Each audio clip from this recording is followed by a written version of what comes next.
दोस्तों नमस्कार, स्वागत है अणिमा उपाध्याय की YouTube चैनल पर। आज की वीडियो में हम बात करेंगे कविता में वाद अर्थात विचारधारा पर। कविता में रस हम पहले ही डिस्कस कर चुके हैं, तो अगर अभी तक आपने मेरे चैनल को सब्सक्राइब नहीं किया है कर दें और इस वीडियो को अपने दोस्तों में विशेषकर जो साहित्य में रुचि रखते हैं ज़रूर शेयर करें। विचारों की श्रृंखला, भावनाओं और सोच की धारा छंद बनकर बह निकलती है तो कविता बन जाती है। इसीलिए भावनाओं को कविता की आत्मा माना जाता है, तो वहीं विचार और विचारधारा को वाद कहा जाता है। भावनाएं जब मस्तिष्क की गहराइयों तक जाकर उसे झंझोड़ती हैं तो विचार उत्पन्न होते हैं। यही विचार दर्शन या वाद बन जाते हैं, अर्थात इज्म या आइडियोलॉजी।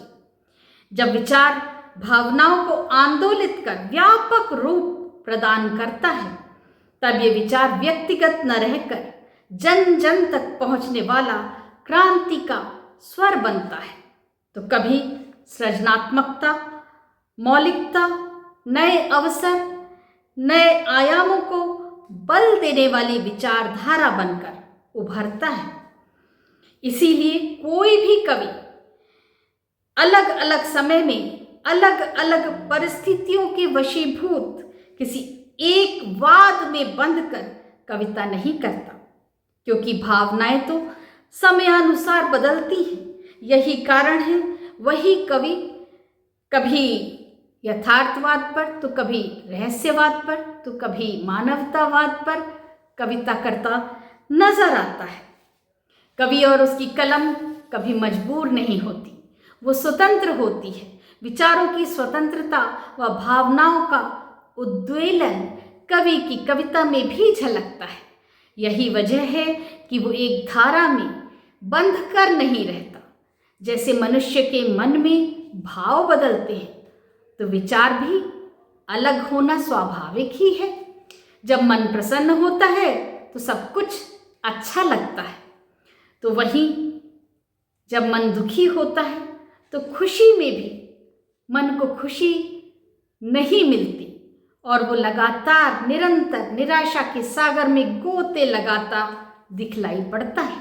इसीलिए वाद जिन तीन महत्वपूर्ण घटकों पर आधारित हैं वो हैं जीवन दर्शन, विचारों में गहराई और आलोचनात्मक व्याख्या। जीवन दर्शन ये वो विचार हैं जो या तो जन्म से ही या परिवेश से मनुष्य को प्राप्त होते हैं। यही विचार जाने अनजाने कवि अपनी कविताओं में संप्रेषित करता है, जो धीरे धीरे व्यक्तिगत अभिव्यक्ति से व्यापक रूप लेकर जन आंदोलन बन जाता है और एक नई विचारधारा को जन्म देता है, जिससे प्रभावित हो लोग इस धारा से अनायास ही जुड़ते चले जाते हैं। विचारों में गहराई अर्थात डेप्थ ये दूसरा घटक है। ये इसलिए महत्वपूर्ण है क्योंकि यदि सोच उथली होगी तो भ्रामक होगी, और ऐसी सोच खोखली होती है। वह क्षणिक उन्माद तो पैदा कर सकती है, परंतु उसका असर न देर तक रहता है और न दूर तक रहता है। तो वहीं विचारों में गहराई श्रोताओं और पाठकों पर दूरगामी असर डालते हैं। ऐसे विचार एक नई धारा को जन्म देते हैं जो परिवर्तन लाते हैं समाज में भी और व्यक्ति में भी। तीसरा घटक है आलोचनात्मक व्याख्या।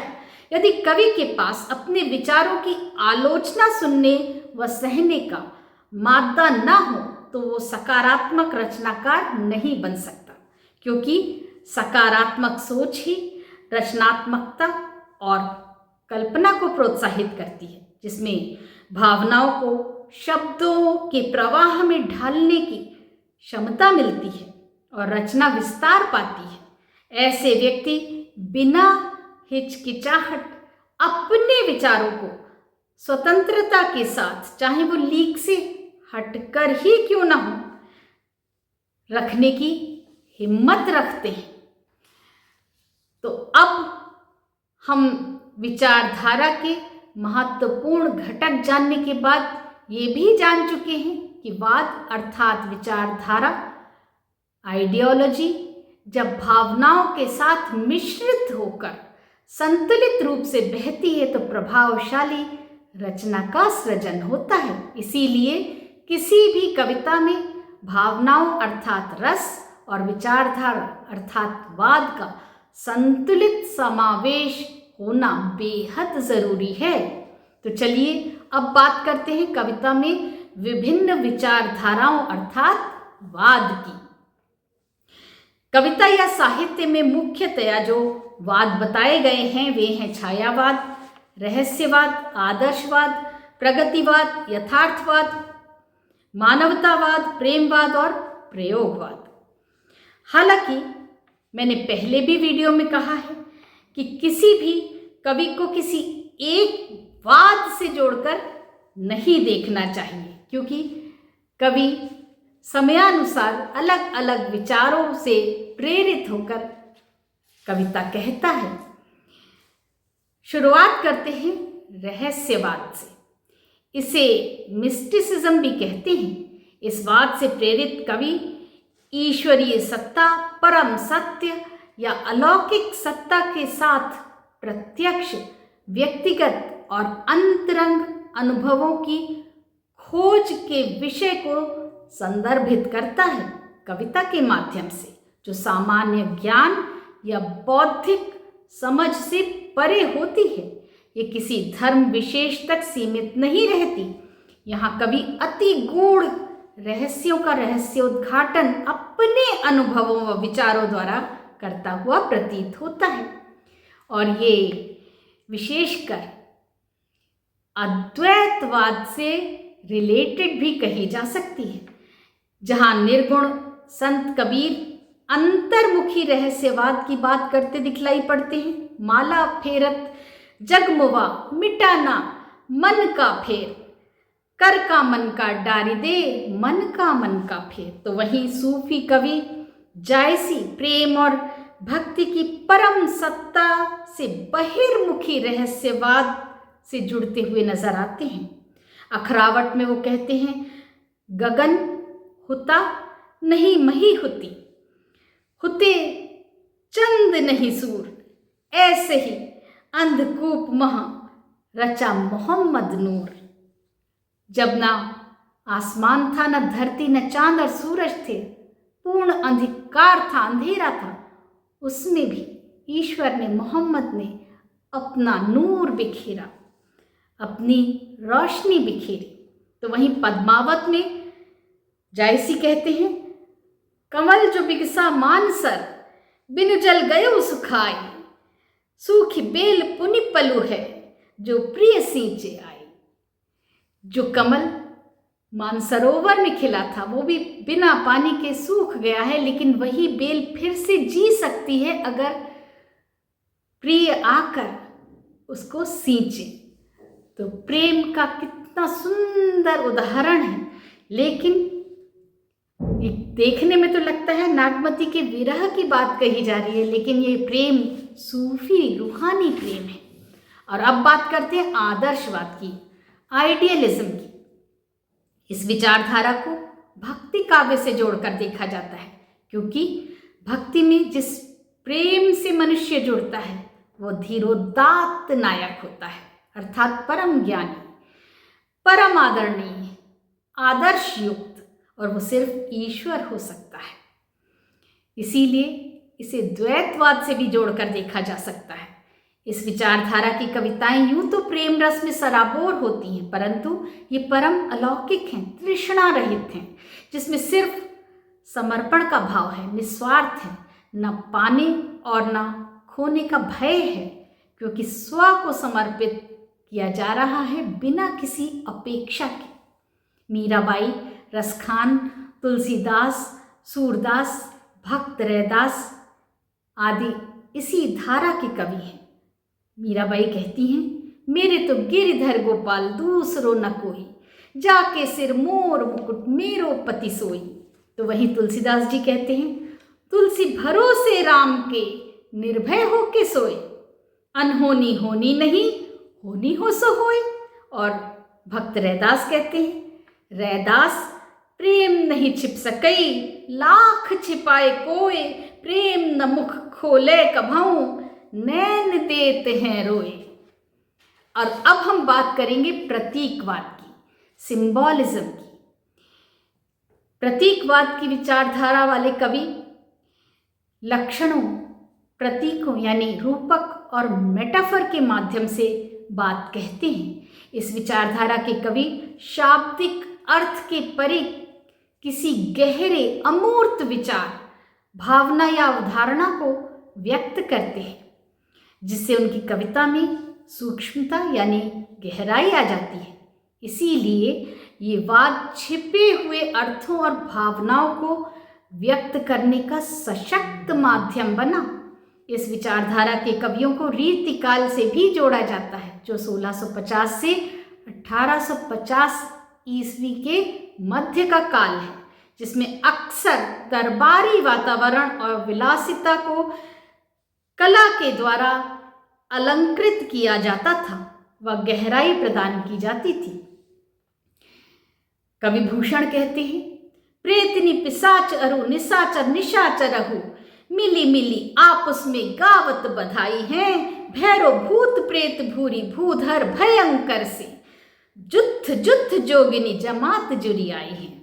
और उन्हीं की ये पंक्तियां भी, ऊंचे घोर मंदिर के अंदर रहन वाली, ऊंचे घोर मंदिर के अंदर रहती हैं, कंदमूल भोग करें, कंदमूल भोग करें, 3 बेर खाती थी वो, 3 बेर खाती हैं। और यहाँ ये बता दूं कि कवि भूषण पहले राजा छत्रसाल और बाद में छत्रपति शिवाजी के दरबार के कवि थे, और उन्होंने शिवाजी के ही युद्ध कौशल का वर्णन किया है इन छंदों में। तो वहीं बिहारी सतसई कहते हैं, सतसैया के दोहरे ज्यों नैनन के तीर, देखन में छोटे लगे बेधे सकल शरीर। और बिहारी सतसई अम्बेर के राजा जयसिंह के दरबार में थे। तो वहीं घनानंद जी कहते हैं, पहले घनानंद सींची सुजान कही, बतियां अति प्यार लगी, अब लाए वियोग की लाए बलाए, बढ़ाए विसास दगानी दगी। और ये अपनी प्रेयसी सुजान के लिए कह रहे हैं कि जिसकी बातें उन्हें बहुत प्यारी लगती थी पहले, वही विरह में उन्हें ऐसा लगने लगा जैसे विश्वासघाती है। और ये अबुल फजल के शिष्य थे और सम्राट मोहम्मद रंगीला के दरबार में मुंशी थे घनानंद जी। तो घनानंद जी को तो वैसे तो रीतिकाल के कवि थे, परंतु उन्हें रीति मुक्त स्वच्छंद काव्य का कवि भी माना जाता है। अब बात करते हैं यथार्थवाद की, रियलिज्म की। कवि की विचारधारा जब कल्पना से परे सच्चाई पर आधारित होती है और वही कविता में बहती नजर आती है, तब वह कविता यथार्थवाद पर आधारित कविता कहलाती है। यहाँ पाठक स्वयं को ठोस धरातल पर खड़ा हुआ महसूस करता है, जिसमें संघर्ष भी है और स्वप्न को साकार करने का उद्यम भी है, और कुछ प्राप्त ना होने पर उसी से जुड़े रहकर दुख ना मनाते रहने की सलाह भी दी जाती है। कवि गिरिधर, उनकी कुंडलियां यही कुछ बयान करती हैं। बीती ताही पिसारी दे आगे की सुधिले, जो बनी आवे सहज में ताही में चित्ते। उसके अलावा साईं ये न विरुद्धिये, गुरु पंडित कवियार, बेटा बनिता पौरिया, यज्ञ करावनहार। और तीसरी जो कुंडली है, साईं अपने भ्रात को कबहु न दीजिए त्रास, पलक दूर नहीं कीजिए सदा राखिए पास। सदा राखिए पास, त्रास कबहु न दीजिए, त्रास दिए लंकेश ताही की गति सुन लीजिए।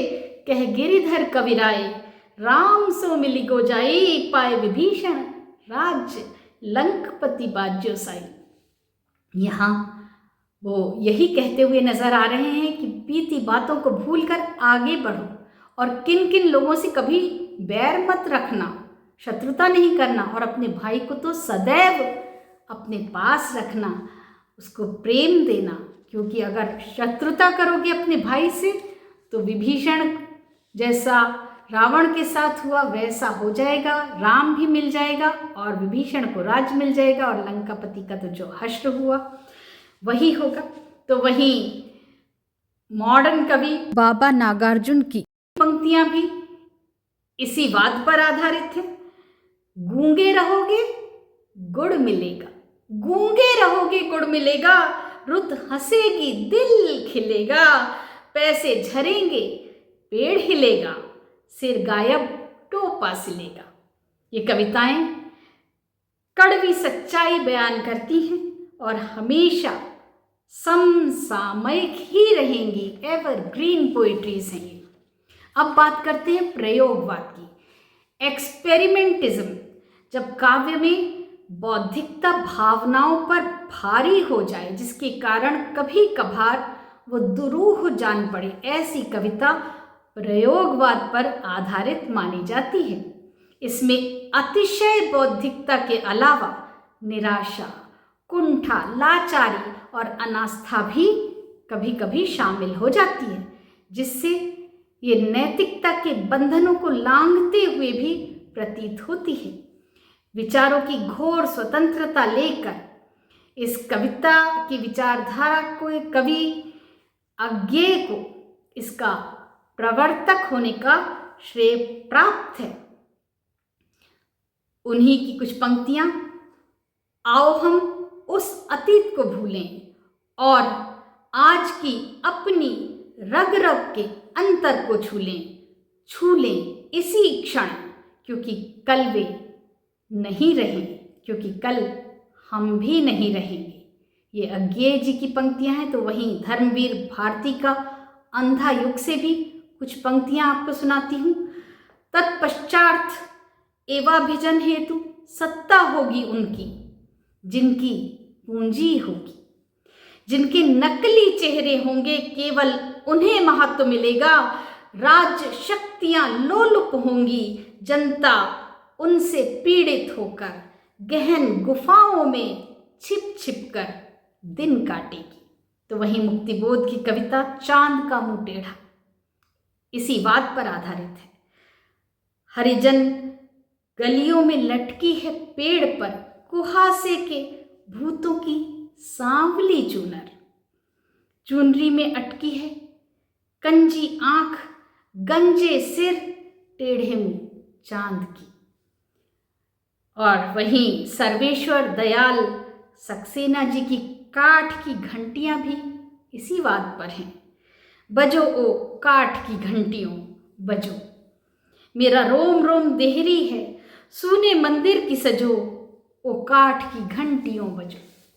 अब बात करते हैं प्रगतिवाद, प्रोग्रेसिविज्म पर, जो विचारधारा समाज की असमानताओं की ओर ध्यान आकर्षित करके उनमें सुधार लाने का सुझाव दे। वह प्रगतिवाद का द्योतक मानी जाती है। इस विचारधारा के कवि देश, काल, समाज के हर पहलू पर टीका करते हुए उनमें सुधार की आवाज उठाते हैं। इनमें सामाजिक, राजनीतिक, कमजोर, मजदूर, किसान सभी वर्ग शामिल हैं। ये सभी की आवाज है। कवि निराला की पंक्तियां, वो तोड़ती पत्थर, देखा मैंने उसे इलाहाबाद के पथ पर। तो वहीं केदारनाथ अग्रवाल की पंक्तियां, वो जीवन की धूल चाट कर बड़ा हुआ है, तूफानों से लड़ा और फिर खड़ा हुआ है।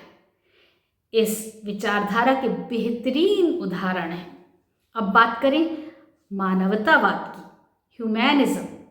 मानवीय दृष्टिकोण, मूल्यों एवं क्षमताओं पर जो विचारधारा केंद्रित हो वो मानवतावादी विचारधारा कहलाती है। ऐसी विचारधारा के कवि मनुष्य की गरिमा पर जोर देते हुए नजर आते हैं। इनकी रचना में तर्क और विज्ञान की झलक के साथ नैतिक मूल्य व वाणी की स्वतंत्रता का भी समावेश होता है।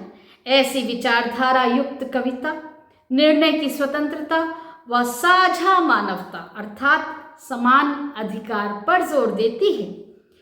पथ भूल न जाना पथिक यहीं, मेरा देश जल रहा कोई नहीं बुझाने वाला। आओ वीरों, आओ वीरोचित कर्म करो, मानव हो कुछ तो शर्म करो, यूं कब तक सहते जाओगे, इस परवशता के जीवन से विद्रोह करो, विद्रोह करो। ये शिव मंगल सिंह सुमन जी की पंक्तियां हैं जो इसी विचारधारा की सक्षम आवाज है। तो वहीं मैथिली शरण गुप्त, जयशंकर प्रसाद और सूर्यकांत त्रिपाठी निराला जी ने भी इस विचारधारा से प्रेरित होकर बहुत ही सुंदर कविताएं करी हैं। अब बात करते हैं प्रेमवाद, जिसे इरोटिक लव भी कहा जाता है। हालांकि ये बहुत ही आधुनिक है और इस विचारधारा, इस वाद से प्रेरित होकर कवि बहुत ज़्यादा ही सीमाएं लांघ जाता है। इसमें श्रृंगार तो है, लेकिन वो जिस्मानी श्रृंगार है और इसीलिए कभी कभी, बल्कि कहना चाहिए ज़्यादातर, ये अश्लीलता की सीमाएं लांघ जाती है। मैं बहुत ही फिल्टर करके कुछ पंक्तियां यहाँ प्रस्तुत कर रही हूँ, क्योंकि इस पर आधारित पंक्तियां कहना भी बहुत मुश्किल प्रतीत होता है।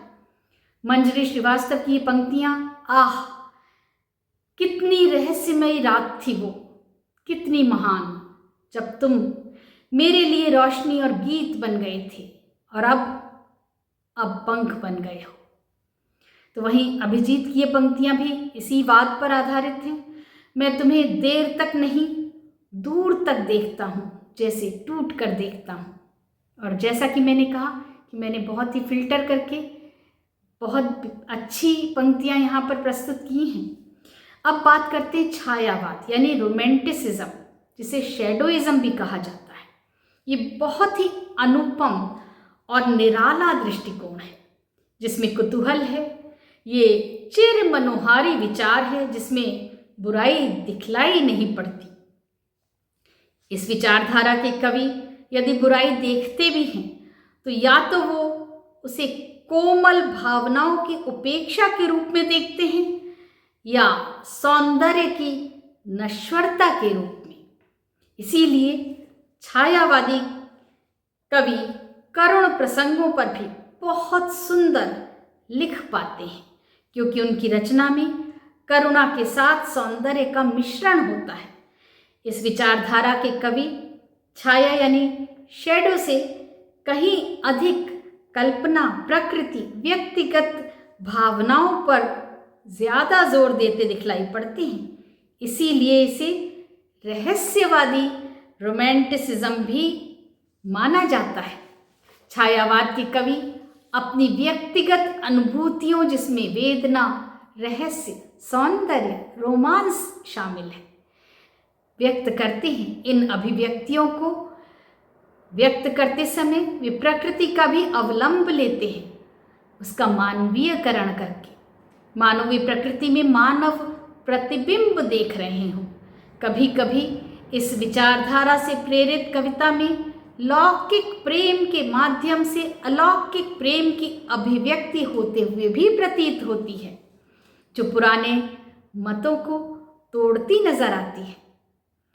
इस विचारधारा में रहस्यवाद की भी छाया दिखलाई पड़ती है, जो अति सूक्ष्म ज्ञान या गूढ़ रहस्यों पर जोर देती है। छायावाद के कवि प्रकृति प्रेम के माध्यम से अपने साथी के सौंदर्य के वर्णन को पंख देते नजर आते हैं, जिसमें आदर्श रोमानियत नजर आती है, जिस्मानी नहीं। संगीत और मधुरता की झलक भी इस विचारधारा की कविताओं में देखने सुनने को मिलती है। छायावाद को सांस्कृतिक चेतना और साहित्यिक पुनर्जागरण के रूप में भी देखा जाता है। इस वाद के प्रमुख कवि जयशंकर प्रसाद, सूर्यकांत त्रिपाठी निराला, सुमित्रा नंदन पंत, महादेवी वर्मा जी को माना जाता है। अब ये चिड़ियां कहाँ रहेंगी, महादेवी वर्मा जी की ये कविता प्रकृति के मानवीयकरण का बहुत ही सुंदर उदाहरण है। आंधी आई जोर शोर से, डालें टूटी हैं झकोर से, उड़ा घोंसला अंडे फूटे, किससे दुख की बात कहेगी, अब ये चिड़िया कहाँ रहेगी। तो वहीं जयशंकर प्रसाद जी कहते हैं, वो पथ क्या पथिक कुशलता क्या, वो पथ क्या पथिक कुशलता क्या, जिस पथ पर बिखरे शूल न हो, जिस पथ पर बिखरे शूल न हो, नाविक की धैर्य परीक्षा क्या, जब धाराएं प्रतिकूल न हो, जब धाराएं प्रतिकूल न हो। और इसी के साथ मैंने आपसे सारे वाद डिस्कस कर लिए, लेकिन मैं तो यही कहूँगी कि जब आप कविता को सुने या पढ़ें तो विचारों के वाद में ना फंसें, उसकी भावनाओं को आत्मसात करें, तभी आप कविता का आनंद ले पाएंगे। हाँ, लेकिन ये जानना बहुत ज़रूरी है कि कौन कौन सी विचारधाराएं हैं, कौन कौन से वाद हैं, क्योंकि मैं हमेशा ये मानती हूँ कि कवि की उड़ान लिमिटेड नहीं है, वो तो सूर्य के पास भी पहुँच सकता है। जहाँ न पहुँचे रवि वहाँ पहुँचे कवि। तो इसीलिए एक वाद में वो बंध कर नहीं रहता। आज का वीडियो मैं महादेवी वर्मा जी की मैं हैरान हूँ कविता के साथ करूँगी। अंत अगले वीडियो में हम कविता में अलंकार पर बात करेंगे। मुझे इस कविता के वाचन के बाद आज्ञा दीजिएगा। मैं हैरान हूँ ये सोचकर, किसी औरत ने क्यों नहीं उठाई उंगली तुलसीदास पर, जिसने कहा ढोल गंवार शूद्र पशु नारी ये सब ताड़न के अधिकारी। मैं हैरान हूँ किसी औरत ने क्यों नहीं जलाई मनुस्मृति, जिसने पहनाई उन्हें गुलामी की बेड़ियां। मैं हैरान हूँ किसी औरत ने क्यों नहीं धिक्कारा उस राम को, जिसने गर्भवती सीता को परीक्षा के बाद भी निकाल दिया घर से बाहर धक्के मारकर। किसी औरत ने लानत नहीं भेजी उन सब को, जिन्होंने औरत को समझकर वस्तु लगा दिया था दांव पर। धन्यवाद।